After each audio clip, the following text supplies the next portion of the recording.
வாழ்க்கையில் முன்னேறணும்னு ஆசைப்படுவோம். அதே நேரத்தில் அந்த முன்னேற்றத்துக்கு எது தடையா இருக்கோ அதை விட்டு விடுறதுக்கும் மனசு வராது. வெளிநாட்டில் ஒரு பெரிய விருந்து நடந்துகிட்டு இருந்துதான். எல்லாரும் மது கோப்பையும் கையுமா அலைஞ்சுக்கிட்டு இருக்கிறாங்க. ஒருத்தர் மட்டும் கையில் எதுவும் இல்லாம ரொம்ப நல்ல பிள்ளையா சாதுவா ஒரு ஓரமா தனியா உட்காந்துருக்கிறார். அவர்கிட்ட நெருங்கி வாங்க மது சாப்பிடலாம் அப்படின்னு கூப்பிட்டாங்களாம். என்னை வற்புறுத்தாதீங்க, நான் என் மனசுக்குள்ள உறுதியா தீர்மானம் பண்ணிவிட்டேன் அப்படின்னாராம். என்ன தீர்மானம் பண்ணியிருக்கீங்க அப்படின்னு கேட்டிருக்காங்க. ஏற்கனவே முழு போதையில் இருக்கும் பொழுது மறுபடியும் மது கோப்பையை தொடரதில்லை அப்படின்னு தீர்மானம் பண்ணியிருக்கேன் அப்படின்னாராம். ஒரு ஊர்ல ஒரு கோயில் இருந்தது. ரொம்ப பழைய கோயில். உள்ள போறதுக்கே பயமா இருக்கும். எந்த நேரத்துல இடிஞ்சு விழுந்துருமோ அப்படிங்கிற பயம். அப்படி இருந்ததுனால யாரும் துணிஞ்சு சாமி கும்பிடுறதுக்கு அங்க போறதில்லை. கோயிலுக்கு வர்ற கூட்டம் கொஞ்சம் கொஞ்சமா குறைய ஆரம்பிச்சுட்டுது. கோயில் நிர்வாகிகள் எல்லாரும் கூடி உட்காந்து பேசினாங்க. என்ன பண்ணலாம்னு யோசனை பண்ணாங்க. எந்த இடம் மோசமா இருக்கோ அந்த இடத்த பழுது பார்த்தாங்க. அங்க எங்க வர்ணத்தை பூசி கொஞ்சம் அழகுபடுத்தி பார்த்தாங்க. ஏதோ இந்த ஊர்ல கோயில்னு ஒன்று இருக்கு, அது மக்களுக்கு தெரியணும் அப்படிங்கிறதுக்காகத்தான் அப்படிலாம் பண்ணாங்க. இருந்தாலும் கோவில் இருக்கிற நிலைமை மக்களுக்கு தெரியும். அதனால அங்க வர்றது குறைச்சிக்கிட்டாங்க அவங்க. ஒரு கட்டத்துல யாருமே வர்றதில்லை. நிலைமை அந்த அளவுக்கு ஆயிட்டுது. மறுபடியும் கோவில் நிர்வாகிகள் கூட்டம் நடந்தது. இந்த கூட்டம் கூட கோயிலுக்கு உள்ள நடக்கல, இடிஞ்சு விழுந்துருமோங்கிற பயம். அதனால வெளியில தான் உட்காந்து கூட்டத்தை நடத்தினாங்க. ஏன்னா உள்ள போறதுக்கு அவங்களுக்கும் துணிச்சல் கிடையாது. எந்த நேரமும் விழுந்துரும் போல இருந்தது. அது வழியா போறவங்க கூட வேகமா அந்த இடத்த கடந்து போக ஆரம்பிச்சுட்டாங்க. கோவில் நிர்வாகிகள் வெளியில உட்காந்து கூட்டம் போட்டாங்க இல்லையா, அந்த கூட்டத்துல 4 தீர்மானங்களை நிறைவேற்றினாங்க.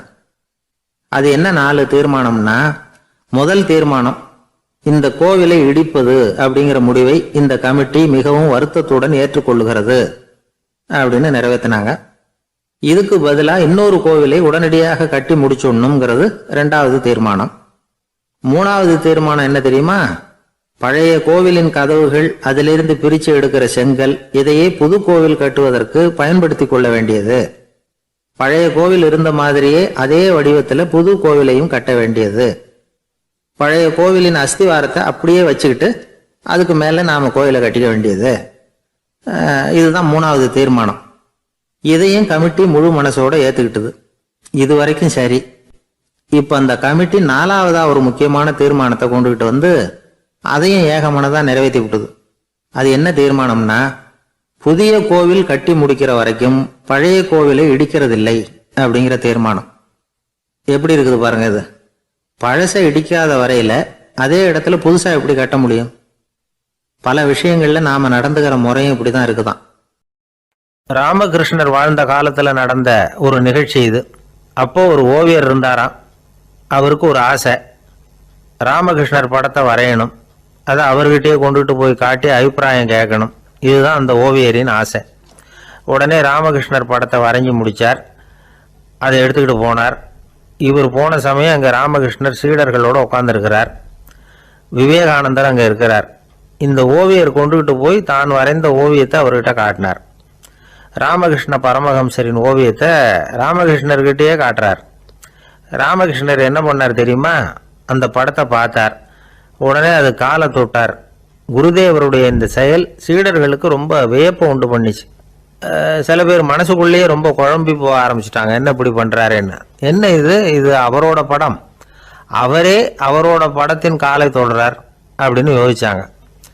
சில பேர் ஒன்றும் புரியாம ஒருத்தர் பார்த்து சிரிச்சுக்கிட்டாங்க. அந்த இடத்துல சீடர்கள் மட்டும் இல்லை, சீடர் அல்லாத பல பேர் இருந்தாங்க. தன்னுடைய காலை தானே தொடர இவருடைய செயல் பற்றி என்ன நினைக்கிறது அப்படின்னு அவங்களும் குழம்பி போய் நிற்கிறாங்க. அந்த படத்தை வரைஞ்சி அவர்கிட்ட காட்டின அந்த ஓவியருக்கும் அதிர்ச்சி. இருந்தாலும் அவர் சீடர் கிடையாது. அதனால கொஞ்சம் துணிச்சலை வர வச்சுக்கிட்டு கேட்டார், என்னங்க இது? என்னால் என்னுடைய கண்களையே நம்ப முடியல. இது உங்க சொந்த உருவப்படம், நீங்க உங்க சொந்த கால்களையே தொடுறீங்க. இது எங்களுக்கு கொஞ்சம் சங்கடமா இருக்குதே அப்படின்னார். ராமகிருஷ்ணரின் கண்களில் ஆனந்த கண்ணீர் வழிஞ்சுதான். அவர் சொன்னாராம், இது என்னோட படம்ங்கிறது எனக்கு தெரியும். ஆனால் இது என்னோட படம்ங்கிறதுனால நான் இதோட காலை தொடலை. நீ என்னுடைய சமாதி நிலையை இந்த படத்தில் படம் பிடிச்சி காட்டியிருக்கிற. அதனால அதோட காலை தொடறேன். சமாதி நிலையில யார் இருந்தாலும், அது என்னுடைய படமா இருந்தாலும் சரி அல்லது வேற யாருடைய படமா இருந்தாலும் சரி, படம் யாருதுங்கிறது முக்கியம் இல்லை. இதுல எது முக்கியம்னா அது தன்னை உணர்ந்த ஒரு உணர்நிலையின் படம். அப்படி இருக்கிறப்போ அதோட காலை நான் தொடணும். அதுக்கு நீங்க எல்லாரும் ஏன் சங்கடப்படுறீங்கன்னு எனக்கு தெரியல அப்படின்னாராம். இப்போதான் அங்க இருந்த சீடர்களுக்கும் மற்றவங்களுக்கும் விவரம் புரிஞ்சுதான். இதுக்கு முன்னாடி யாரும் செய்யாததை இவர் செஞ்சிருக்கிறார், ஆனா அவருடைய காரணம் ரொம்ப நியாயமானது அப்படிங்கிறத உணர்ந்தாங்களாம். இதுவரைக்கும் ஆன்மீகத்துல சமாதி நிலை, அதாவது தன்னை உணர்ந்த நிலை பற்றி புரிஞ்சுக்கிட்டோம். இல்லறத்துல ஏற்படக்கூடிய சமாதி நிலை பற்றி உங்களுக்கு தெரியுமா? ஒரு அம்மா டாக்டர்கிட்ட வந்து சொன்னாங்களாம், டாக்டர், என் வீட்டுக்காரருக்கு உடம்புல ஏதோ கோளாறுன்னு நினைக்கிறேன். நான் எவ்வளவு நேரம் பேசினாலும் காதல விழாத மாதிரி உட்கார்ந்துருக்கிறார் அப்படின்னு ஆகலாம். அதுக்கு அந்த டாக்டர் சொன்னாராம், அம்மா, அது உடம்பு கோளாறு இல்லை, அது ஒரு பெரிய திறமை அப்படின்னாராம். ஒரு ஊர்ல ஒரு ஆள் இருந்தான். நிறைய பணம் சேர்த்தான். அவனுக்கு சம்பாதிக்க தெரியுமே தவிர செலவு பண்ண தெரியாது. மகா கஞ்சன். காசை கையில் எடுக்கவே மாட்டான். எடுத்தா செலவு செய்ய வேண்டியிருக்குமே. அதனால இப்படியே அவன் காலத்தை ஓட்டி விட்டான். வயசாயிட்டது. அவனுடைய மனைவி ஒரு நாள் கேட்டாங்க, இவ்வளவு நாளா நீங்க என்ன எங்கேயுமே அழைச்சிட்டு போனதில்லை, இப்போவாவது அழைச்சிட்டு போகக்கூடாதா அப்படின்னாங்க. எங்க போகணும் சொல்லுன்னா, காசிக்கு போகணும், கங்கையில குளிக்கணும்னாங்க. இவன் பார்த்தான், இதுக்கு ஏன் அவ்வளவு தூரம் செலவு பண்ணிட்டு போகணும், நம்ம ஊர் ஆத்துலயே குளிக்கலாமே, இதுவும் புண்ணிய நதி தான், இங்க குளிச்சா அங்க குளிச்ச பலன் கிடைச்சிரும் அப்படின்னா. சரின்னு 2 பேரும் ஆத்தங்கரைக்கு போனாங்க. அன்னைக்கு ஏதோ விசேஷம், நிறைய கூட்டம், நிறைய பேர் குளிச்சுக்கிட்டு இருக்கிறாங்க. கரையில சில புரோகிதர்கள் நின்றுகிட்டு இருக்கிறாங்க. குளிக்கிறதுக்கு முந்தி அவங்க கிட்ட உட்காந்தா ஏதோ மந்திரம்லாம் சொல்லுவாங்க, கொஞ்சம் காசு கொடுக்க வேண்டியிருக்கும். அதனால இவன் என்ன பண்ணா, ஆத்தங்கரையிலேயே கொஞ்சம் தூரம் போனான். ஊரை விட்டு தள்ளி வந்துட்டான். அங்க யாருமே இல்லை. அப்பாடான்னு சந்தோஷப்பட்டான். குளிக்கலாம்னு புறப்பட்டான். இந்த நேரம் கடவுள் பார்த்தார், இந்த கஞ்சனுக்கு ஏதாவது புத்தி போகட்டணும் அப்படின்னு நினைச்சார். உடனே ஒரு புரோகிதர் மாதிரி உருவத்தை மாத்திக்கிட்டு அந்த ஆள் முன்னாடி வந்து நின்னார். அவனுக்கு அதிர்ச்சி. இங்க யாருமே இருக்க மாட்டாங்கன்னு நினைச்சா இங்கேயுமே ஒரு ஆள் வந்துட்டாரு, என்ன பண்றதுன்னு யோசனை பண்ணான். புரோகிதர் உருவத்தில் இருந்த கடவுள் சொன்னார், இதை பாருங்க, இன்னைக்கு விசேஷ நாள், நீராடுறதுக்கு முன்னாடி சுயகல்பம் பண்ணிக்கிறது ரொம்ப நல்லது அப்படின்னார். என்கிட்ட பணம் எதுவும் இல்லையேன்னா, பரவாயில்ல அப்புறமா கொடுங்க, வாங்கிக்கிறேன், ஆனா ஒண்ணு, எவ்வளவு கொடுப்பீங்கிறத மட்டும் இப்பவே சொல்லி கொடுங்க அப்படின்னார். இவன் ரொம்ப யோசனை பண்ணான். ஒரு 10 பைசா தரேன் அப்படின்னா. சரின்னு ஒத்துக்கிட்டு எல்லா கிரியைகளையும் அவர் செஞ்சார். அதுக்கப்புறம் கணவனும் மனைவியும் ஆத்துல குளிச்சாங்க. அவர் போயிட்டார். கொஞ்ச நாள் கழிச்சு அவன் வீட்டுக்கு வந்தார் கடனை வசூல் பண்றதுக்கு. வாசல்ல நின்றுகிட்டு இருந்த அவன் மனைவி இவரை பார்த்ததும் தயங்க ஆரம்பிச்சாங்க. அந்த அம்மா கிட்ட விஷயத்த சொன்னார். அந்த அம்மா ஓடி போய் உள்ள இருக்கிற தன்னுடைய கணவர்கிட்ட சொன்னாங்க. அவன் யோசனை பண்ணான், இப்போ வெளியில போனா அவனுக்கு 10 காசு கொடுக்க வேண்டியிருக்கும், அதனால எனக்கு காய்ச்சல்னு அந்த ஆளுகிட்ட சொல்லிவிடு, இன்னொரு சந்தர்ப்பத்துல என்னை வந்து பார்க்க சொல்லு அப்படின்னா. அந்த அம்மா போய் சொன்னாங்க. அப்படிங்களா, அப்படின்னா அவரை நான் உடனே போய் பார்க்கணுமே அப்படின்னு உள்ள நுழைய ஆரம்பிச்சார். அவங்க மறுபடியும் இருங்க வரேன்னு சொல்லிவிட்டு உள்ள ஓடி விஷயத்த சொன்னாங்க. இது ஏதுடா வம்பா போச்சு அப்படின்னு பார்த்தான்.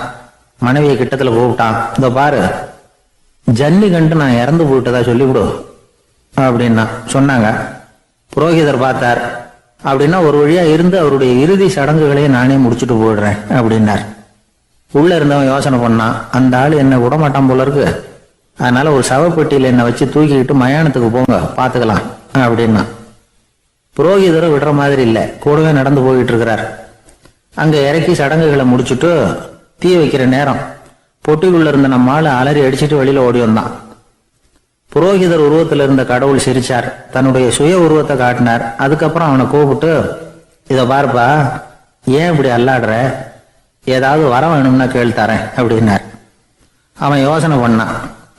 பகவானே, ஒரே ஒரு வரம் தான் உங்ககிட்ட கேட்கணும்னா. என்ன வேணும் கேளுன்னார். அந்த 10 பைசா தட்சணையை தள்ளுபடி பண்ணா போதும் அப்படின்னா. கடவுளும் சரின்னு சொல்லிட்டு போயிட்டார். இப்படி ஒரு கதையை சுவாமி சிவானந்தர் சொல்லியிருக்கிறார். செல்வந்தர்கள் பல பேர் இப்படித்தான் இருக்கிறாங்க. தாங்களும் அனுபவிக்க மாட்டாங்க, அடுத்தவங்களுக்கும் கொடுக்க மாட்டாங்க. இது மாதிரியான கஞ்சர்களுக்கு இந்த உலகம் இல்லை, அந்த உலகம் இல்லைங்கிறார் அவர். இந்த கதையில கடவுள் கடன் வசூலுக்கு வந்தது மாதிரி நம்ம ஊர் ஆள் ஒருத்தன் இன்னொருத்தர்கிட்ட 10 பைசா கடன் கொடுத்துட்டான். திருப்பி வாங்கறதுக்கு நடையா நடக்கிறான். கடைசியா கேட்டான், நீ எப்பதான் கடனை திருப்பி தர போற, அதை முடிவா சொல்லுன்னா. வர்ற வியாழக்கிழமை கண்டிப்பா கொடுத்துருவேன் அப்படின்னானா அவன். அன்னைக்கு நான் ஊர்ல இருக்க மாட்டேனே அப்படின்னானா இவன். அதனால என்ன, நானும் தான் அன்னைக்கு ஊர்ல இருக்க மாட்டேன் அப்படின்னானா. ஒரு ராஜா இருந்தார். நாடு பூராவும் நிறைய மரங்களை நட்டு வளர்க்கணுங்கிறது அவரோட ஆசை. தானே அதுக்கு முன்மாதிரியா இருக்கணும்னு நினைச்சார். அரண்மனையை சுத்தி மரங்களை நட்டு வளர்த்தார். இதை பார்த்துட்டு ஜனங்களும் அவங்கவுங்க வீட்டை சுத்தி மரக்கன்றுகளை நட்டு வளர்த்தாங்க. கொஞ்ச காலத்துல ஊரு பூரா பசுமையா மாறிச்சு. எல்லாருக்கும் சந்தோஷமா இருந்தது. இது ஒரு பக்கம் இருக்கட்டும். இப்ப நான் சொல்ல போற கதை வேற. அதாவது அந்த ராஜா ஒரு நாள் தன்னுடைய அரண்மனைய சுத்தி இருக்கிற விதவிதமான மரங்களை எல்லாம் போய் பார்த்தார். எப்படி இருக்கிறீங்க அப்படின்னு ஒவ்வொரு மரத்துக்கிட்டையும் விசாரிச்சாராம். எந்த மரமும் சந்தோஷமா இருக்கிறதா தெரியல. அதுக்கும் மனசுல ஒரு குறை. முதல்ல ஆலமரத்துக்கிட்ட போனார். அது சொல்லிச்சு, மண்ணா நான் நல்லா பெருசா வளர்ந்துருக்கிறேன், அடர்த்தியா இருக்கிறேன், கிளையெல்லாம் 4 பக்கமும் நல்லா படர்ந்துதான் இருக்குது, இருந்தாலும் எந்த பிரயோஜனமும் இருக்கிறதா தெரியல. எனக்கு என்னுடைய பழம்லாம் ரொம்ப சின்னதா இருக்குது, என் கண்ணுக்கு சரியா புறப்பட மாட்டேங்குது. நான் இருக்கிற சைஸுக்கு என்னுடைய கிளையில இருக்கிற பழம்லாம் எவ்வளவு பெருசா இருக்கணும், அது இத்தினூண்டு இருக்கிறது எனக்கு பெரிய அவமானமா இருக்கு. இப்படி இங்க நின்றுகிட்டு இருக்கிறதே ரொம்ப கூச்சமா இருக்கு. ஒரு நல்ல புயல் வந்ததுன்னா பேசாம சாஞ்சு விடலாமான்னு பாக்குறேன் அப்படின்னு புலம்புது ஆலமரம். சரி இருக்கட்டும்னு நினைச்சுக்கிட்டு ராஜா அடுத்தபடியா ஒரு அத்தி மரத்துக்கிட்ட போனார். அதுவும் புலம்ப ஆரம்பிச்சுட்டுது. நான் கூட பெரிய மரம் தான், இல்லை இலையெல்லாம் அழகா தான் இருக்குது, பழம் அழகா இருக்குது, இருந்தாலும் உள்ள விஷயம் இல்லையே, அத்தி பழத்தை புட்டு பார்த்தா அத்தனையும் சொத்த அப்படின்னு பழமொழியே உண்டாயிட்டுத.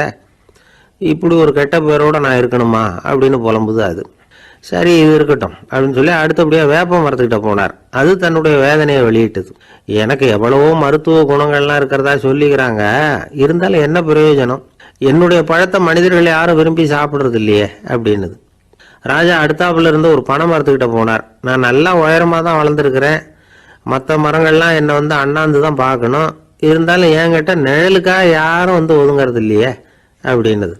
என்ன இது எல்லா மரமும் இப்படி திருப்தி இல்லாம இருந்துகிட்டு இருக்குதே அப்படின்னு நினைச்சுக்கிட்டே ராஜா அடுத்தபடியா அங்க இருந்த ஒரு பைன் மரத்துக்கிட்ட போனார். அழகா உயரமா பசுமையா தான் இருந்தது, ஆனா பழமோ பூவோ கிடையாது. அதை நினைச்சு அது வருத்தப்பட்டுக்கிட்டு இருக்குது. ஓக் மரம் அது ஒன்று நின்றுட்டு இருந்தது. அது என்ன சொல்லிச்சுன்னா, இலையுதிர் காலத்துல என் மேல இருக்கிற எல்லா இலைகளும் உதிர்ந்து போடுது, முடி கொட்டின மனிதர்கள் மாதிரி மொட்டையா நான் நிக்க வேண்டி இருக்குது, என்ன வாழ்க்கை இது அப்படின்னு சொல்லி அழுத்துக்கிட்டது. சரி புளிய மரம் என்ன சொல்லுது பாப்போம்னு அதுகிட்ட போனா, என்னுடைய நிழல்ல யாருமே தங்க மாட்டாங்க, உடம்புக்கு சூடுன்னு ஒதுங்கி போயிடுவாங்க, அடிமரத்தை பார்த்தீங்கன்னா பட்டையெல்லாம் உறிஞ்சி பார்க்கறதுக்கே கேவலமா இருப்பேன் அப்படின்னுது அது. முருங்கை மரம் என்ன சொல்லிச்சு தெரியுமா, என்னுடைய இலை காயெல்லாம் சாப்பிட்றவங்களுக்கு சத்து கொடுக்கறது வாசம் தான், ஆனா என் உடம்புல சத்தே கிடையாது, கொஞ்சம் வேகமா காத்து அடிச்சதுன்னா முறிஞ்சு விழுந்துடுறேன், என்ன வாழ்க்கை இது அப்படின்னு சொல்லி அது வருத்தப்பட்டது. ராஜா யோசனை பண்ணார், என்ன இது மரங்கள் பூமியின் வரங்கள்னு சொல்றோம், மழை பெய்யறதுக்கு அதுதான் காரணம், பூமி செழிப்பா இருக்கிறதுக்கும் அதுதான் காரணம், வீடு கட்டுறதுக்கு மரம், நாற்காலி செய்ய உபயோகப்படுத்துறதுக்கும் அதுதான் உபயோகப்படுது, மனுஷனுக்கு வேண்டிய ஆகாரங்களையும் கொடுக்குது, இப்படியெல்லாம் இருந்தும் எல்லா மரமும் நிம்மதி இல்லாம இருந்துகிட்டு இருக்குதே அப்படின்னு நினைச்சார். அப்போ அங்க இருந்த ஒரு மகிழ மரம் அவர் கண்ணுல பட்டது. அந்த மரம் மட்டும் கொஞ்சம் நிம்மதியா மகிழ்ச்சியா இருக்கிறது மாதிரி தெரிஞ்சுது. உடனே ராஜா அதுகிட்ட போனார். உனக்கு மனசுல எதுவும் குறை இல்லையான்னு கேட்டார். இல்லை நான் சந்தோஷமா தான் இருக்கேன்னு அந்த மகிழ மரம். அப்படியான்னு ஆச்சரியமா கேட்டார் ராஜா. ஆமா மன்னா, இந்த இடத்துல நீங்க ஒரு முருங்கை மரத்தையோ வேப்ப மரத்தையோ கூட நட்டிருக்கலாம், ஆனா இந்த இடத்துல நடுறதுக்கு என்ன தேர்ந்தெடுத்திருக்கிறீங்க, அதுவே எனக்கு பெருமை, அதுவே எனக்கு திருப்தி அப்படின்னு தான் மகிழ மரம். மகிழ மரம் சாதாரணமா தான் இருக்கும், இளம் மஞ்சள் நிறத்துல பூக்கள், அது காய்ந்தும் மனம் வீசும். மகிழ மரம் மாதிரி மன திருப்தியோட வாழறதுக்கு நாம கத்துக்கணுமா. நாம இந்த உலகத்துல ஒரு நாயாவோ நரியாவோ கூட பிறந்திருக்கலாம், மனுஷனா பிறந்திருக்கிறோம், அதுவே பெருமை தானே. இந்த நிறைவு தான் மகிழ்ச்சியின் ரகசியம். ஒரு பையன் அப்பா கிட்ட போய், அப்பா நீங்க இந்த உலகத்துல ஒரு மனுஷனா பிறந்தது என்னோட அதிர்ஷ்டம் நானா. ஏண்டா அப்படி சொல்றேன்னு இருக்கார் அப்பா. நீங்க ஒரு கரடியா பிறந்திருந்தா இந்நேரம் நானும் ஒரு கரடி குட்டியா தானே இருந்திருப்பேன் அப்படின்னு நானா பையன். தேசத்து மேலையும் தாய்மொழி பேர்லையும் செலுத்துற அன்புக்கு அபிமானம்னு பேர், தேசாபிமானம்னு சொல்றமே இதுதான்.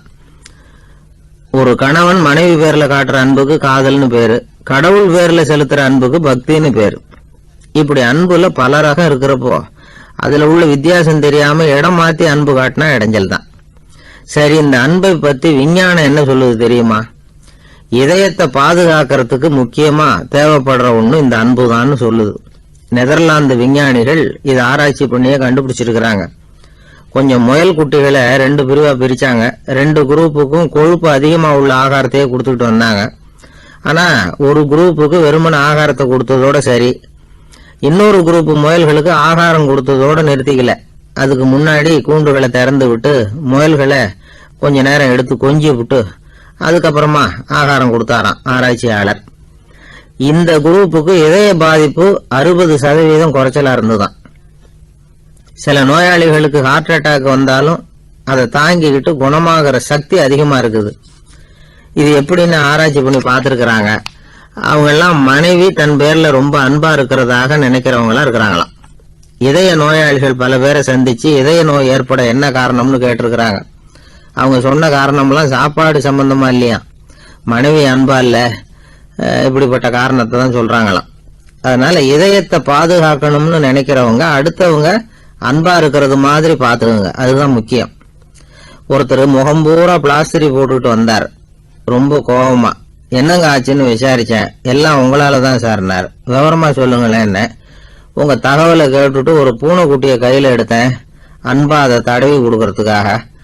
ஆனா அது முந்திக்கிட்டது, அது என் முகத்தை தடவி கொடுத்துட்டுது. முகம் பூரா நகை கீறல், அதுதான் இப்படி அப்படின்னார். ஒரு ஆள் இருந்தான், நிறைய பணம் சம்பாதிச்சான். ஆனா செலவு பண்ண மனசு வரல, கருமி. அவன் என்ன பண்ணா, சேர்த்த பணம் பூராவையும் ஒரு மரத்தடியில புதைச்சி வச்சிருந்தான். வாரத்துக்கு ஒரு தடவை அந்த மரத்தடிக்கு வருவான். புதைச்ச இடத்த ஆவலோட பார்த்துக்கிட்டு இருப்பான். அதுக்கப்புறம் போயிடுவான். அவ்வளவுதான். ஒரு நாள் ஒரு திருடன் வந்தான். இவன் புதைச்சி வச்சிருந்ததெல்லாம் எடுத்துட்டு போட்டான். இது தெரிஞ்சு போச்சு. அந்த கருமி புலம்ப ஆரம்பிச்சிட்டான். இவன் புலம்பலை கேட்டதும் அக்கம் பக்கத்துல இருந்தவங்க எல்லாம் ஓடி வந்தாங்க. என்ன விஷயம்னு விசாரிச்சாங்க. இவன் சொன்னான்.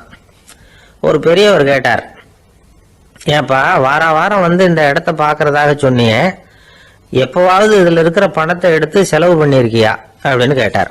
நான் அப்பப்போ வந்து அதை பாக்குறது தான் வழக்கம், அதை தொட்டதே இல்லைன்னு. அவன், சரி அப்படின்னா இப்பவும் நீ அதே மாதிரி வாரம் ஒரு தடவை வந்து இந்த இடத்த பார்த்துட்டு போகலாமே அப்படின்னாராம் அந்த பெரியவர். அதுவும் சரிதானே, எவ்வளவு காலமானாலும் அவன் அந்த பணத்தை எடுத்து செலவு பண்ண போறதில்ல. அப்படி இருக்கிறப்ப உள்ளே பணம் இருந்தாலும் ஒண்ணுதான், இல்லாம போனாலும் ஒண்ணுதான். இதுல இருந்து என்ன புரியுதுன்னா, ஒருத்தர்கிட்ட இருக்கிற பணத்தை கொண்டு அவர் பணக்காரரா ஏழையா அப்படின்னு முடிவு செய்யறது சரியில்லை. அந்த செல்வத்தை அனுபவிக்கிற திறன், பயன்படுத்துற திறன், அதை வச்சுதான் அவர் ஏழையா பணக்காரரா அப்படிங்கிறத நிர்ணயம் பண்ணணும். அதுதான் சரி. செலவு பண்ண தெரியாதவன் சேகரம் பண்ணிட்டே இருக்கிறதுனால என்ன பிரயோஜனம்? தலைமுடியே இல்லாதவன் தாராளமா சீப்புகளை வாங்கி சேகரம் பண்றது மாதிரி தானே இது. சில சமயம் செலவு பண்ண நாம தயாரா இருந்தா கூட அந்த செல்வம் நமக்கு பயன்படுறதில்ல. அரேபியாவில் ஒரு நகை வியாபாரி விலை உயர்ந்த முத்துக்களை எல்லாம் அவர் வச்சு வியாபாரம் பண்ணிட்டு இருந்தார். அவர் ஒரு சமயம் ஒரு பாலைவனம் வழியா போயிட்டு இருக்கிறார் ஒட்டகத்துல. அப்போ திடீர்னு கடுமையான புயல் வீச ஆரம்பிச்சுட்டுது. திசை தவறி இவர் எங்கேயோ வந்துட்டார். கூட வந்தவங்களையும் காணல, எங்க போனாங்களோ தெரியல. இவர் ரொம்ப பயந்து போய் அங்கேயும் எங்கேயுமா அலைஞ்சு திரியிறார். வழியே தெரியல. பசி கடுமையாயிட்டுது. ஒட்டகத்து முதுகுல ஒரு மூட்டை இருந்தது, அதை பிரிச்சு பார்த்தார். உள்ள ஏதாவது இருக்கான்னு தேடி பார்க்கறார். அது வரைக்கும் கண்ணுல தட்டுப்படாத அபூர்வமான ஒரு பை கண்ணில் பட்டுது. ஆஹா, அதுல ஏதாவது சாப்பிட்றதுக்கு இருக்கும் அப்படின்னு நினைச்சு ஆவலா அதை பிரிச்சு பார்க்கறார். அந்த பையில விலை உயர்ந்த முத்துக்கள் நிறைய இருந்துதான். அப்பதான் அவர் நினைச்சாராம், விலை உயர்ந்த முத்துக்கள் கூட சாப்பிட்றதுக்கு உணவாக முடியாது அப்படிங்கிறத புரிஞ்சுக்கிட்டாராம். எந்த நேரத்துல எது நமக்கு தேவையோ அது நமக்கு தாராளமா கிடைக்கணும். அப்படி அது கிடைக்கிறதுக்கு நம்ம கிட்ட இருக்கிற செல்வம் பயன்படணும். அது நமக்கும் பயன்படலாம், நம்ம மூலமா அடுத்தவங்களுக்கும் பயன்படலாம். அதுதான் செல்வத்தின் பயன். ஒரு மரத்தடியில ஒருத்தன் உட்காந்து அழுதுகிட்டு இருந்தான். அந்த பக்கமா வந்த இன்னொருத்தன் ஏப்பா அழுதுகிட்டு இருக்கிறேன்னு கேட்டான். இந்த இடத்துலதான் பூமிக்கு அடியில பணம் இருக்குது, புதைச்ச இடம் தெரியல, அதான் அழறேன் அப்படின்னா. நல்லா ஞாபகப்படுத்தி பாரு, எந்த இடத்துல புதைச்ச அப்படின்னு கேட்டான் இவன். அது எப்படி எனக்கு தெரியும்? புதைச்சி வச்சிருக்கிறவன் நான் இல்லையே, எங்க எழுத்து விட்டுக்காரன் அப்படின்னு இவன். ஒரு சிகை அலங்கார கூடம், ரொம்ப சுறுசுறுப்பா எல்லாரும் வேலை செஞ்சுட்டு இருக்கிறாங்க. முடி வெட்டிக்க வந்திருக்கிறவங்க நிறைய பேர், எல்லாரும் வரிசையா உட்காந்துருக்கிறாங்க. அந்த சமயத்துல திடீர்னு கதவை திறந்துக்கிட்டு ஒருத்தர் உள்ள வர்றார். அவர் ஒரு பெரிய மனிதர், அவரும் முடி வெட்டிக்கிறதுக்காக தான் உள்ள வந்திருக்கிறார். அவரை பார்த்த உடனே அங்க வரிசையில் உட்காந்துருந்தவங்க எல்லாரும் எழுந்திரிச்சு அவர்கிட்ட வந்துட்டாங்க. அவரை சுத்தி நின்றுட்டாங்க. எப்படி இருக்கிறீங்க, நல்லா இருக்கீங்களா அப்படின்னு விசாரிக்க ஆரம்பிச்சுட்டாங்க. எல்லாம் முடிஞ்சதும் வந்தவர் கேட்டார், வரிசையில கடைசியா இருக்கிறவர் யார் அப்படின்னு கேட்டார். ஏன்னு கேட்டாங்க. நான் அதுக்கு அடுத்தபடியா உட்காரணும், அதுக்காக தான் கேட்குறேன் அப்படின்னார். உடனே அங்க இருந்தவங்க எல்லாம் என்ன சொன்னாங்க தெரியுமா? நீங்க வரிசையில காத்திருக்க கூடாது, நீங்க அரசாங்கத்தின் தலைவர், உங்களுக்கு நேரம் முக்கியம், அதனால நீங்க முன்னாடி போங்க அப்படின்னு சொன்னாங்க. ஆனா அதை அவர் கேட்கல. தோழர்களே, உங்களுடைய கருத்துக்கு ரொம்ப நன்றி. எல்லாரும் வரிசையா தான் வரணும், அதுதான் முறை. வரிசையில வரணுங்கிற நடைமுறையை நானும் பின்பற்ற விரும்புறேன். நாம எல்லாரும் சமமானவர்கள் அப்படின்னார். இப்படி சொல்லிவிட்டு வரிசையில கடைசியா இருந்த ஒரு நாற்காலியில போய் உட்காந்துக்கிட்டார். தன் சட்டை பையில இருந்த ஒரு செய்தித்தாளை எடுத்தார், படிக்க ஆரம்பிச்சிட்டார். ஆனா அங்க இருந்தவங்களால இதை பார்த்துக்கிட்டு சும்மா இருக்க முடியல. ஒருத்தர் எழுந்திரிச்சு வந்தார். ஐயா, இப்ப என்னுடைய முறை வந்திருக்குது, நான் தான் போக வேண்டிய முறை. உங்களை இங்க காத்திருக்க வைக்கிறத விட ஒரு 5 ஆண்டுகளுக்கு கூட நான் முடிவெட்டிக்காமே இருந்துட முடியும் அப்படின்னார். அவர் மறுபடியும் சொன்னார், ஐயா, நீங்க வரிசை முறையை தாண்டி போக விருப்பப்படல, சரி, ஆனா என்னுடைய முறையை மாத்தி கொடுக்கறதுக்கு எனக்கு முழு உரிமை இருக்குது. இதுக்கு பதிலா உங்களுடைய கடைசி இடத்த நான் எடுத்துக்கிறேன், இதை நீங்க மறுக்க முடியாதுன்னார். அங்க இருந்த மற்றவங்களும் இதை ஒரு மனசா வற்புறுத்த ஆரம்பிச்சிட்டாங்க. அந்த பெரிய மனிதர் பார்த்தார், சரின்னு கடைசியா ஒத்துக்கிட்டார். அவர் யார் தெரியுமா? அவர் தான் மாவீரர் லெனின். ரஷ்யாவில் கிரெம்ளின் சிகை அலங்கார கூடத்துல தான் இது நடந்தது. எல்லாரும் இந்நாட்டு மன்னர்கள்னு வாயளவுல பேசுறதுல என்ன பிரயோஜனம்? நாம எல்லாரும் சமம்ங்கிறத நடைமுறையில கடைபிடிச்சு காட்டினவங்க கொஞ்சம் பேர் தான். அவங்கள ஒருத்தர் தான் லெனின்.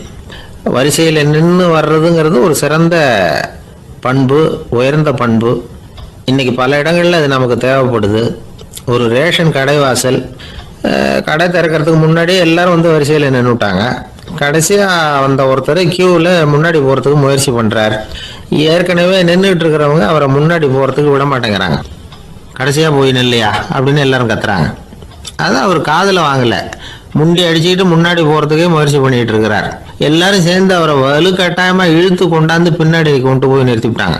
நிறுத்திவிட்டு சொன்னாங்க, இதை பாருப்பா, நாங்க இருக்கிற வரைக்கும் நீங்க முன்னாடி போய் எதையும் வாங்க முடியாது, தெரிஞ்சுக்கோ அப்படின்னாங்க. இப்போ அந்த ஆள் சொன்னாராம், நான் இங்க பின்னாடி நிக்கிற வரைக்கும் நீங்களும் எதுவும் வாங்க முடியாது அப்படின்னாராம். ஏன்னு கேட்டிருக்கிறாங்க. நான் தான் அந்த கடையை திறக்க வேண்டிய ஆள் அப்படின்னா. ஒரு பெரியவர்கிட்ட பேசிக்கிட்டு இருந்தேன். அவரு என்கிட்ட ஒரு கேள்வி கேட்டார். திருடர்கள் எத்தனை வகை தெரியுமா உனக்கு அப்படின்னார். இதுதான் அவர் கேட்ட கேள்வி. எதுக்காக என்ன பார்த்து அந்த கேள்வி கேட்டாரு தெரியல. இருந்தாலும் நான் அவருக்கு பதில் சொன்னேன். திருடர்கள்ல எத்தனையோ வகை உண்டுங்க. கார் திருடன், சைக்கிள் திருடன், முகமூடி திருடன், எப்படி சொல்லிட்டே போகலாம். இருந்தாலும் என்னுடைய சிற்றறிவுக்கு எட்டின வரையில திருடர்களை 2 வகையா பிரிக்கலாம் அப்படின்னு நினைக்கிறேன். ஒன்று ராத்திரியில் திருடுற திருடன், இன்னொருத்தன் பகல்ல திருடுற திருடன். அதாவது பகல் திருடன், ராத்திரி திருடன் அப்படின்னு பெரியவர் சிரிச்சார். என்ன சிரிக்கிறீங்களே? என்ன, கள்வர்கள் 4 வகை அப்படின்னு ஆரம்பிச்சார். எப்படின்னு கேட்டேன். சாப்பாட்டுக்கு இல்லாம திருடுறாங்க பாருங்க, அது ஒரு வகையான். சாப்பாட்டுக்கு இருந்தும் திருடுறாங்க பாருங்க, அது ஒரு வகையான். இதை தவிர இன்னும் ஒரு 2 வகை திருட்டு உண்டு. அது என்னன்னா, ஆண்டவன் கிட்ட இருந்து நாம திருடுற திருட்டு, இன்னொன்னு என்னன்னா நம்ம கிட்ட இருந்து ஆண்டவன் திருடுற திருட்டு அப்படின்னார். எனக்கு ஒன்றும் புரியல.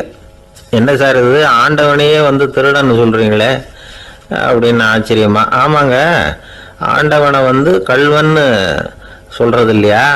காஞ்சிபுரத்துக்கு பக்கத்துல திருக்கார்வனம் அப்படின்னு ஒரு ஊர் இருக்கு. அங்க உள்ள பெருமாளுக்கு கல்வர்னு தான் பேரு. அது மட்டும் இல்ல, திருமங்கையாழ்வார் தம்முடைய திரு நெடுந்தாண்டகத்துல கார்வனத்துள்ளாய் கல்வா அப்படின்னு தான் அழைக்கிறார் அப்படின்னு நிறைய உதாரணம்லாம் சொல்ல ஆரம்பிச்சார். அதுக்கப்புறம் அவர்கிட்ட பேசி நான் புரிஞ்சுக்கிட்ட விவரங்களை தான் நான் இப்போ உங்ககிட்ட சொல்ல போறது. அதாவது அவர் சொன்ன முதல் வகை திருடர்கள் சாப்பாட்டுக்கு இல்லாம திருடுறவங்க. இவங்களை திருத்தி போடலாம். சாப்பாட்டுக்கு இருந்தும் பணம் சேர்க்கணுங்கிற ஆசையால பொய் கணக்கெல்லாம் எழுதுறாங்க பாருங்க, அவங்க தான் 2வது வகை. 3வது வகை திருட்டு தான் மிகப்பெரிய திருட்டு. இறைவனுக்கு சொந்தமானதை நம்முடையதுன்னு நினைக்கிற திருட்டு. எது இறைவனுக்கு சொந்தமானது அப்படின்னா ஆத்மா. பகவானுக்கு சொந்தமான ஆத்மாவை நம்முடையதுன்னு நினைக்கிறது தான் அந்த மாபெரும் திருட்டு. இதுக்கு பேர் தான் ஆத்மாபகாரமா. சரி, இதுக்கு பரிகாரம் என்ன? எல்லாம் இறைவனுடையது, நமக்கு ஒன்றும் இல்லை அப்படின்னு நினைக்கிறது தான் இதுக்கு பரிகாரம். இதெல்லாம் இருக்கட்டும். 4வது திருட்டு ஒன்று சொன்னோம்ல, ஆண்டவன் நம்ம கிட்ட இருந்து திருடுறது. அது எப்படி? ஆண்டவனை கல்வன்னு சொல்றாங்க, அது சரி. அவர் என்னத்தை திருடினார்? இப்போ இன்னொருத்தருக்கு சொந்தமான ஒன்றை எடுத்து வச்சுக்கிறது தான் கள்ளத்தனம். ஆனா ஆண்டவன் எடுத்துக்கிட்டோம்னா இருக்கிறது எல்லாமே அவனுக்கு சொந்தம். அப்படி இருக்கிறப்போ அவரை எப்படி கல்வன்னு சொல்றது? இது என்ன புரியாம இருக்குது அப்படின்னு சொல்லி பார்த்தா அதுக்கும் விளக்கம் சொல்றாங்க அவங்க.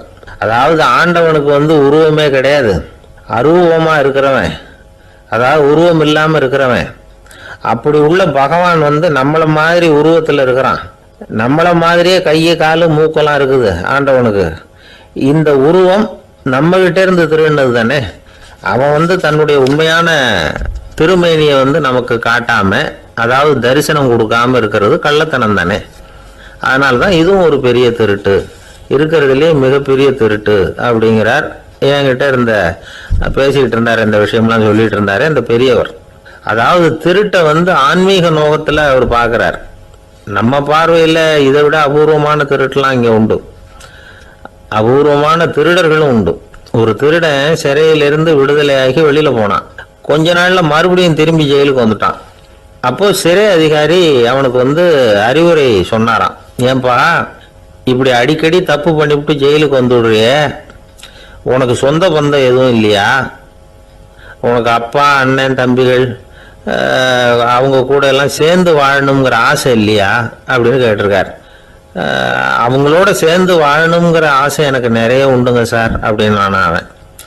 அப்புறம் எதுக்கு இப்படி ஜெயிலுக்கு வந்துடுற அப்படின்னாரான் அவரு. அவங்க எல்லாருமே இங்கே தானே சார் இருக்காங்க அப்படின்னு நானா அவன். ஒரு நண்பர் வந்தார், ரொம்பவும் இறுக்கமா உடை அணிஞ்சிருந்தார். அதாவது ஆடைக்குள்ள அவர் மாட்டிக்கிட்டு இருந்தது மாதிரி தெரிஞ்சது. ஏன் துணி குறைச்சலா எடுத்துட்டீங்களா அப்படின்னு கேட்டோம். இல்லைங்க, எனக்கு எப்பவுமே இறுக்கமா உடை அணியறது தான் பிடிக்கும் அப்படின்னார். ஒருத்தர் எப்படி உடை அணிகிறார் அப்படிங்கிறத வச்சு அந்த ஆள் எப்படிப்பட்டவர் அப்படிங்கிறத கண்டுபிடிச்சிடலாம். உடை அணிகிற விதம் ஒருத்தருடைய மனநிலையை வெளிப்படுத்துதான். இப்போ இறுக்கமான உடை அணிகிறவங்க பொதுவாக மன நிம்மதி இல்லாதவங்களா இருப்பாங்களாம், கோபக்காரங்களா இருப்பாங்களாம். ரொம்ப தொலைதொலைப்பாக ஆடை அணிகிறவங்க இருக்கிறாங்கல்ல, அவங்கெல்லாம் அமைதியான ஆளாக இருப்பாங்களாம், சாந்தமாக இருப்பாங்களாம். இவங்கெல்லாம் போராடுறதுக்கு சரியாக வரமாட்டாங்களாம். இப்படி ஒரு கணிப்பு இருக்குது. அதனால தான் போர் வீரர்களுக்கெல்லாம் இறுக்கமான உடையை தான் கொடுக்கறது வழக்கம். ஆனால் சன்னியாசிகளை பாருங்கள், அவங்களுக்கெல்லாம் ரொம்ப தொலை உடைகள் தான். அவங்கெல்லாம் டைட் பேண்ட் போட்டுக்கிட்டு நிற்க மாட்டாங்க சன்னியாசிகள்லாம். அதே மாதிரி சன்னியாசிகள்லாம் காவி உடையை தேர்ந்தெடுக்கிறதுக்கும் காரணம் உண்டு. பல ஆண்டுகள் சோதனை செஞ்சு பார்த்துட்டு தான் சன்னியாசத்துக்கு காவி தான் சரி அப்படின்னு முடிவு பண்ணியிருக்கிறாங்க. இப்போ பௌதீக விஞ்ஞானப்படியும் அதுதான் சரி. அதாவது சூரிய ஒளியில் 7 வண்ணங்கள் உண்டு. ஒரு பொருள் மேலே அது விழும்பொழுது அந்த பொருள் நமக்கு சிவப்பாக தெரிஞ்சதுன்னா அந்த பொருள் சிவப்பை தவிர மற்ற எல்லா நிற கதிர்களையும் உள்வாங்கிக்கிட்டு சிவப்பு நிறத்தை மட்டும் வெளியில் விடுது, அதாவது விலக்கி விடுது. அதனால தான் அந்த பொருள் சிவப்பாக தெரியுது. உடல் ஆரோக்கியத்துக்கு ஓரளவு சிவப்பு தேவைப்படுது. அதனால தான் காவி உடை அணிஞ்சா சூரிய ஒளி ஓரளவு சிவப்பை விலக்கிவிடும். அதாவது சிவப்பின் பலனும் கிடைக்கும், இந்த சிவப்பின் கெடுதலும் இல்லை அப்படின்னு யோசனை பண்ணாங்க. காவி உதய வேளையின் நிறம். கீழ் வானத்தில் கதிர் உதிக்கிற வேளையில் முதல் ஒளி தோன்றுகிற நேரத்தில் காவி நிறம் தான் கசியும். தியானம் செய்கிறப்போ முதல்ல காணக்கூடிய ஒளி காவி நிறம் தான். தியானத்தின் உச்ச நிலையின் நிறம் நீலம். தியானம் காவி நிறத்தில் ஆரம்பமாகி நீல நிறத்தில் நிறைவடைகிறது அப்படிங்கிறார் ஓஷோ. நீலம் தியான சிகரம், காவி தியான ஆரம்ப குறியீடு ஒரு சன்னியாசியின் ஆரம்ப தரிசனம் அப்படிங்கிறார் அவர். ஒருத்தர் நாள் பூரா காவி உடையே அணிஞ்சிருந்தா அந்த நிறம் அவருக்கு தியானத்தை பற்றிய நினைவை ஊட்டிக்கிட்டே இருக்கும். இப்படியே ஆடைக்கும் தியானத்துக்கும் இடையில ஒரு தொடர் ஏற்படுது. ஒரு துறவியின் உள்ளார்ந்த பண்பா அது மாறுது. கடை வீதியில ஒரு பொருள் வாங்க போறோம், அது மறந்துடக்கூடாதுங்கிறதுக்காக ஞாபகம் முடிச்சு போட்டுக்கிறோம். அந்த முடிச்சுக்கும் பொருளுக்கும் தொடர்பு இல்லை. ஆனால் கடை வீதிக்கு போன உடனே அந்த முடிச்சு அந்த பொருளை ஞாபகப்படுத்துது. அதாவது அந்த முடிச்சு ஒரு தொடர்பு அம்சமாக அமையுது. அது மாதிரி தான் காவி உடையும். ஒரு துறவி நடக்கும் பொழுது, சாப்பிடும் பொழுது, குளிக்கும் பொழுது அவருடைய காவி உடை அவருக்கு ஞாபகப்படுத்திக்கிட்டே இருக்கும். அது ஒரு நிலைப்படுத்தப்பட்ட நினைவாக ஞாபக முடிச்சாக மாறிடுது. காவி ஆடை இல்லைன்னா ஒருத்தரால் துறவியாக முடியாதுன்னு அர்த்தம் இல்லை. அதே நேரத்தில் காவி ஆடையால் ஒன்றும் பிரயோஜனம் இல்லை, அதில் ஒன்றும் அர்த்தம் இல்லை அப்படின்னு சொல்லிட முடியாது. இதுதான் உண்மை. இவ்வளவு தூரம் காவி ஆடையை பற்றி சொல்கிறதுனால எல்லாரும் சன்னியாசியாக போடுங்க அப்படின்னு நாம் சொல்கிறதாக யாரும் நினச்சிடக்கூடாது. மனசுக்கும் நிறத்துக்கும் உள்ள சம்பந்தத்தை தெரிஞ்சுக்கிறதுக்காக தான் இவ்வளவும். நமக்கு தெரிஞ்ச நண்பர் ஒருத்தர் இருக்கிறார், ஆஃபீஸில் வேலை பார்க்குறவர். ஒவ்வொரு மாதமும் 20ஆம் தேதிக்கு பிறகு அவரை போய் பார்த்தீங்கன்னா காவி உடை அணிஞ்சிக்கிட்டு, கண்ணை மூடிக்கிட்டு, கை ரெண்டையும் விரித்து வச்சுக்கிட்டு தியானத்திலேயே உட்காந்துருப்பார். ஏன் இப்படி பண்ணுறீங்கன்னு கேட்டேன். அதாவது 20ஆம் தேதிக்கு பிறகு என் கையில் ஒரு பைசா கூட கிடையாது, ஒரு சன்னியாசி லெவலில் இருக்கிறேன், என்கிட்ட எதுவும் செலவுக்கு கேட்காத அப்படின்னு என் மனைவிக்கு நான் சூக்காக உணர்த்துறதுக்காக அப்படி உட்காந்துருப்பேன் அப்படின்னு விளக்கம் கொடுக்குறார் அவர். அவர் ஒரு பெரிய குடும்பத்தில் பிறந்தவர். இருக்கிற சொத்துக்கள் எல்லாத்தையும் வாரி வழங்கி விட்டு காட்டுக்கு புறப்பட்டார் தவம் செய்யறதுக்காக. இருந்தது ஊராவும் கொடுத்துட்டார். இனிமே எதுவுமே இல்லை கொடுக்கறதுக்கு. அப்போ கடைசியா ஒருத்தன் கையை நீட்டினானா, ஐயா ஏதாவது கொடுங்கன்றிருக்கான். அவர் பார்த்தார், கட்டி இருக்கிற வேட்டியை தவிர வேற எதுவுமே இல்லை. 8 முழம் பட்டு வேட்டி, ஜரிகை கரையோடு இருக்குது. கடைசியா அதை தான் எடுத்துக்கிட்டு அவர் புறப்பட்டு இருக்கார். அவர் பார்த்தார், எதிரில் அவன் பரிதாபமா நின்றுகிட்டு இருக்கிறான். அந்த 8 முழ வெட்டியை 2ஆ கிழிச்சார். 4 முழத்தை அவங்ககிட்ட கொடுத்தாரு. மீதி 4 முழத்தை தன்னுடைய இடுப்புல கட்டிக்கிட்டு அவர் காட்டுக்கு போயிட்டார். இவன் என்ன பண்ணான் தெரியுமா? கையில கிடைச்ச 4 முழத்தை எடுத்துக்கிட்டு கடை வீதிக்கு போனான். பழைய பட்டு வேட்டி, ஜருகை இதெல்லாம் விலைக்கு வாங்குற வணிகர் ஒருத்தர் இருக்கார். அவர்கிட்ட போனான். இதை விலைக்கு எடுத்துக்கிறீங்களா அப்படின்னு கேட்டிருக்கான். அவர் வாங்கி பார்த்துருக்காரு. ஆஹா, இது ரொம்ப அருமையான வேட்டி, விலை உயர்ந்த ஜருகை, இது ஏது உனக்கு அப்படின்னு கேட்டாரான். அவன் நடந்தது சொல்லியிருக்கான். அப்படின்னா ஒன்று செய்ய, இந்த வேட்டியோட இன்னொரு பாதியையும் மெதுவாக வாங்கிட்டு வந்துரு, உனக்கு நிறைய பணம் தர்றேன் அப்படின்னாரான் அந்த வணிகர்.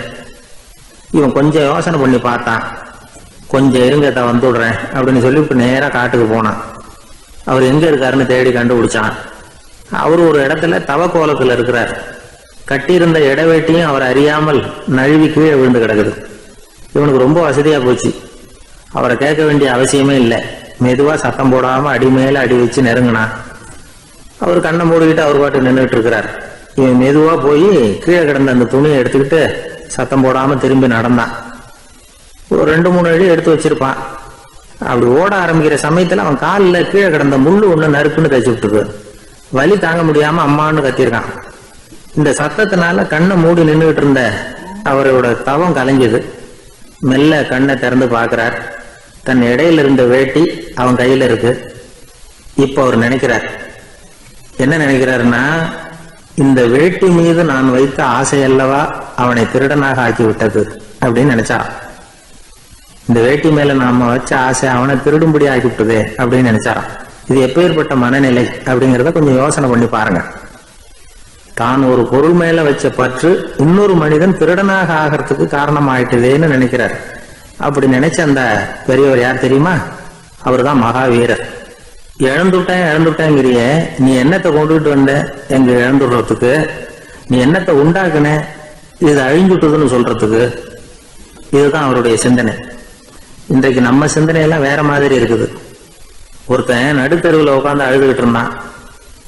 அந்த வழியா வந்தவர் ஒருத்தர், ஏன்பா அழறேன்னு கேட்டாராம். 5 ரூபா சார், இந்த இடத்துல விழுந்துட்டுது, ரொம்ப நேரமா தேடுறேன், கிடைக்காது போல இருக்கு அப்படின்னு சொல்லிவிட்டு அழறான். எப்போ தொலைஞ்சதுன்னு கேட்டாராம் அவரு. அது எனக்கு தெரியாது சார், பணத்தை தொலைச்சவன் தேடி பார்த்துட்டு போயிட்டான், நான் அவனுக்கு பின்னாடி தேட வந்தவன் அப்படின்னு நானா இவன்.